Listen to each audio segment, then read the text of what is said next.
Round 6, me, Mr. A, back with story time for another day. And we're going to finish off chapter 4.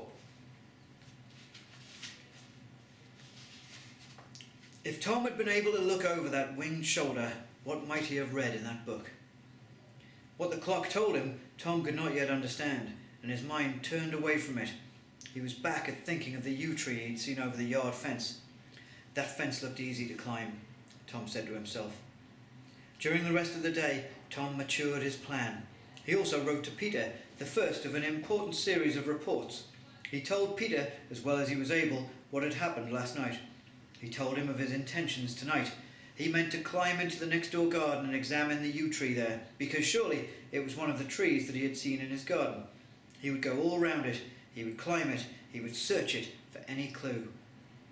When he had finished his letter, Tom wrote across the top the initials BAR. They stood for Burn After Reading. All Tom's letters to Peter from now on bore that direction. Only the picture postcard of Ely Tower was without it, and only that was not destroyed. That evening, Tom went to bed as usual and kept deliberate watch. His uncle and aunt seemed so slow in going to bed and to sleep. Twice Tom dozed, woke with a start, and went to his bedroom door and looked out. And there was still a light from under the door of the other bedroom. The third time it had gone. And after the shortest wait that prudence required, Tom crept out and downstairs as before to the hall. As he went along it, the grandfather clock began striking for what must be midnight. I hope the moon's well up outside, Tom thought. I shall need light for getting across the yard. It would be awkward to make a noise out there, falling over dustbins or the car or anything. The grandfather clock had reached the 13th stroke as he slid his fingers up the edge of the door to find the knob of the Yale lock. He could not find it. He felt again. There was no Yale lock. He did not understand, but he tried the bolt. It had been shot home. That was how the door was fastened now. Now he knew. He knew. With trembling fingers he began to ease the bolt back into a well-oiled, rustless socket. The grandfather clock was striking on and on. Upstairs, Alan Kitson, wakened by it, humped his shoulders fretfully. It's midnight. What on earth does that clock think it's striking?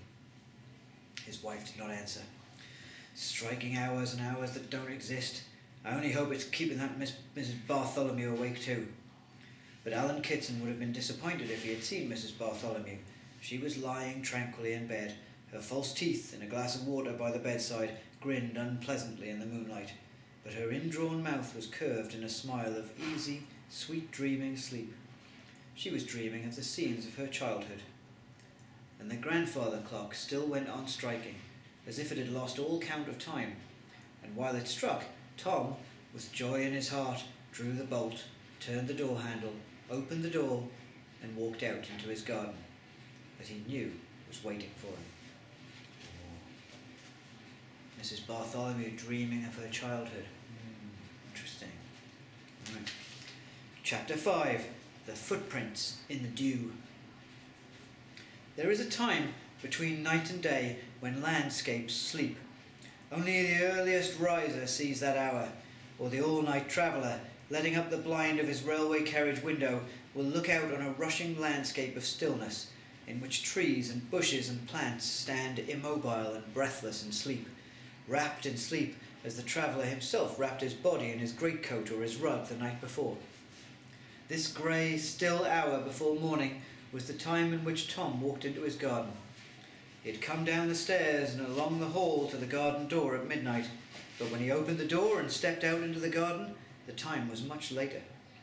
All night, moonlit or swathed in darkness, the garden had stayed awake. Now, after that long night vigil, it had dozed off. The green of the garden was greyed over with dew.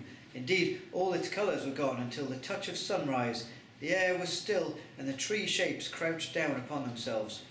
One bird spoke, and there was a movement when an awkward parcel of feathers dislodged itself from the tall fir tree at the corner of the lawn, seemed for a second to fall, and then at once was swept up and along, outspread on a wind that never blew, to another farther tree, to another farther tree.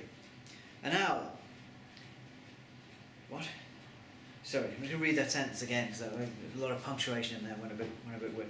One bird spoke, and there was a movement when an awkward parcel of feathers dislodged itself from the tall fir tree at the corner of the lawn, seemed for a second to fall, and then at once was swept up and along, outspread on a wind that never blew, to another, farther tree. An owl. It wore the ruffled, dazed appearance of one who has been up all night. Tom began to walk round the garden on tiptoe. At first he took the outermost paths, gravelled and box-edged, intending to map for himself their farthest extent. Then he broke away impatiently on a cross path. It tunnelled through the gloom of yew trees arching overhead from one side and hazelnut stubs from the other. Ahead was a grey-green triangle of light where the path must come out into the open again. Underfoot the earth was soft with the hummus of last night's rotted leaves. As he slipped along like a ghost, Tom noticed through gaps in the yew trees on his right the flick of a lighter colour than the yew. Dark light, dark light, dark light. The lighter colour, he realised, was the back of the house that he was glimpsing, and he must be passing behind the line of yew trees that faced it across the lawn. His path came out by the asparagus beds of the kitchen garden, so he found them later to be. Beyond their long grave-like mounds was a dark oblong, a pond. At one end of the pond, and overlooking it, stood an octagonal summer house with an arcaded base and stone steps up to its door. The summer house, like the rest of the garden, was asleep on its feet. Beyond the pond and the summer house was another path, meandering in idle curves. On the other side of this path was a stretch of wilderness, and then a hedge. Of the four sides of the garden, Tom had already observed that three were walled, one by the back of the house itself, another by a very high south wall built of clunch blocks and brick, and another by a lower wall that might well prove climbable. A hedge, however, is almost always more easily passed than any wall, and Tom had no sooner got into his garden than he was curious to see outside it. Sharp-eyed, he searched the hedge for a way through. He only needed such a little hole for a push and a wriggle. Here was a narrow gap at last, but to his surprise it led into the hedge instead of directly through it. From this entry a passage, about a foot wide and 3 feet high, had been worn along in the heart of the hedge. Tom crept along it. The tunnel came to an end where there was another, bolder gap into the open, this time out on the far side of the hedge. Tom found himself looking out over a meadow. There were cows in the meadow, some still at their night's rest, one getting up hind legs first, and one already at the day's work of eating. This last cow stopped grazing to stare at Tom, as though she thought she must still be dreaming. Stalks of grass hung from the sides of her mouth, and a long trickle of saliva descended from her lip and swung slightly in the little morning breeze that was getting up. All right, we'll carry on with that tomorrow.